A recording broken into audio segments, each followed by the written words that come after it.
शेतकऱ्याच्या पोरांनो, निराश होऊ नका. येणारं युग आपलंच आहे, विश्वास ठेवा. तुमची बलस्थानं ओळखा.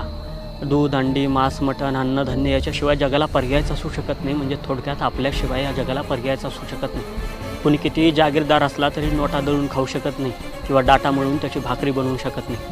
येणारा काळ आपलाच येणार आहे, फक्त थोडी तग धरा. कसल्याही परिस्थितीत जगा. जास्तीत जास्त चारा पिकं घेण्याचा प्रयत्न करा. शेळी, मेंढी, बकऱ्या काय पाळायचं त्या पाळा. गोठा तयार करा.